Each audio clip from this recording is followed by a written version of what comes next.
আসসালামু আলাইকুম রহমতুল্লাহি বারাকাতু।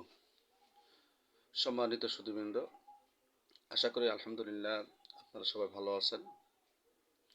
আমি কিছুক্ষণের জন্য আপনাদের সঙ্গে থাকব আয়ুর্বেদ চিকিৎসায়, ঘরোয়া চিকিৎসায় ধুনে আমাদের অত্যন্ত পরিচিত। তো এই ধুনের উপকারিতা সম্পর্কে কিছুক্ষণের জন্য আপনাদের সঙ্গে ইনশাআল্লাহ। ধুনে আমরা সকলে জানি, এটা মশলার ক্ষেত্রে ধুনের আলাদা একটা গুরুত্ব আছে, কিন্তু আমরা অনেকেই জানি না যে ধুনের মধ্যে অসংখ্য ঔষধি গুণও আছে। তো ধুনের মধ্যে সবুজ এবং শুকনো ধুনের মধ্যে প্রচুর পরিমাণে স্বাস্থ্যবর্ধক পদার্থ থাকে। ঘরোয়া চিকিৎসার ক্ষেত্রে ধুনে এটা নানাভাবে ব্যবহার করা যায়। ধুনের উপকারিতা: ধুনের বিভিন্ন রোগের জন্য ব্যবহার। শুরুতে আমরা লু রোগের অর্থাৎ রোদ লাগা রোগের জন্য ধুনের যে ব্যবহার, এটা সম্পর্কে আলোচনা।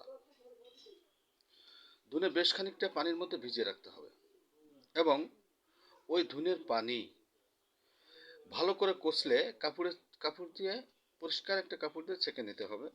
এরপরে সামান্য চিনি দিয়ে, এটা যার রোদ লাগা মানুষের যার লাগবে তাকে আপনি যদি খাওয়ান, কয়েকবার খাওয়ানোর পরেই এই রোদ লাগা বা লু এই সমস্যাটা দূর হয়ে যাবে ইনশাআল্লাহ।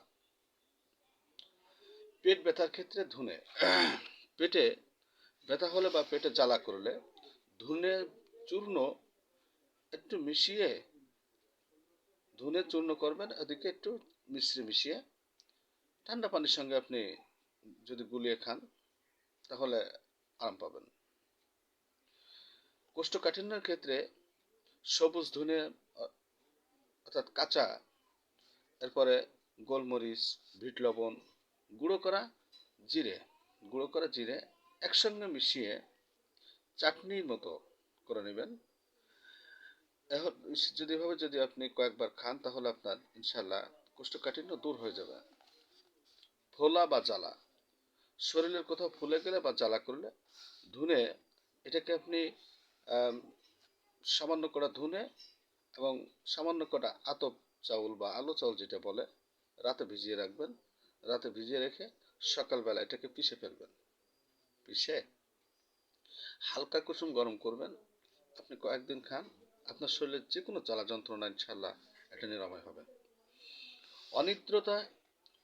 অনিদ্র রোগের জন্য ধুনের ব্যবহার: সবুজ ধুনে এটাকে মিহি করে বেটে তাতে সামান্য মিশ্রি ও পানি মিশিয়ে নস্যের মতো করে দিনে 3 বার এটাকে পান করেন, তাহলে আল্লাহ তাআলার মেহেরবানিতে আপনার অনিদ্রা ব্যাধি এটা দূর হয়ে যাবে।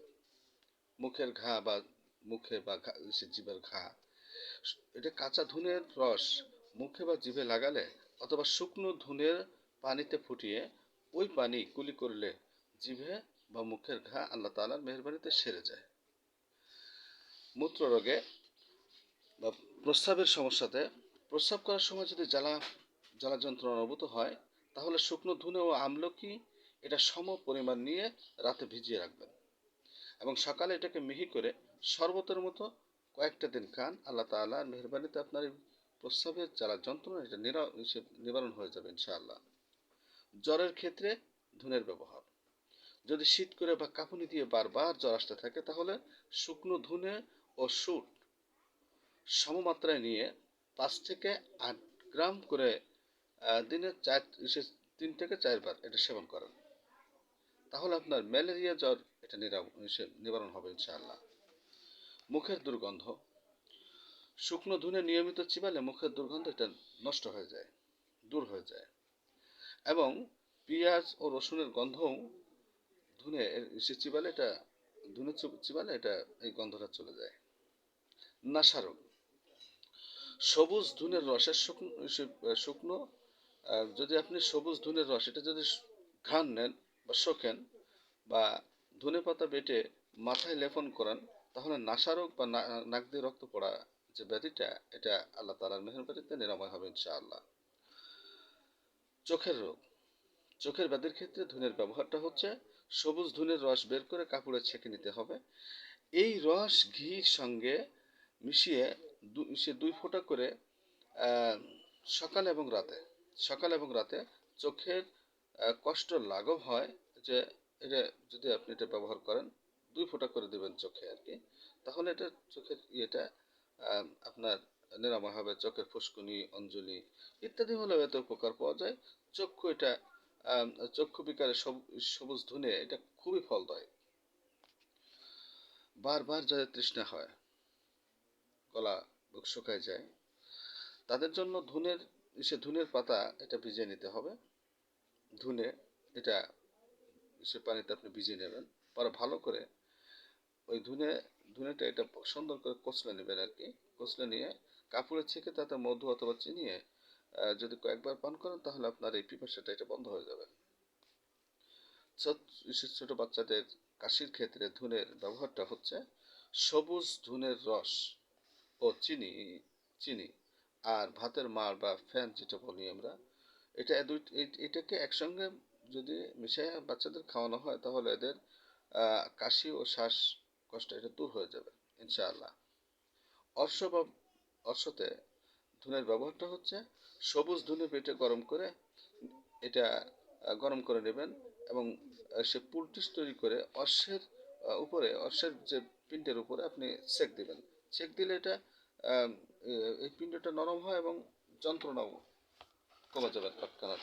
আল্লাহ তাআলা আমাদেরকে ধুনের মধ্যে যে কল্যাণ রেখেছেন, যে সেবা রেখেছেন, সবার জন্য কবুল করুন। আসসালামু আলাইকুম ওয়া রাহমাতুল্লাহি ওয়া বারাকাতুহু। সম্মানিত সুধী, আমাদের এই চিকিৎসাগুলি যদি আপনার আলহামদুলিল্লাহ এটা যদি মনোভূত হয়, তো বেশি বেশি করে শেয়ার করবেন ইনশাআল্লাহ। অন্যকে জানার এবং অন্যকে দেখার সুযোগ করে দেবেন।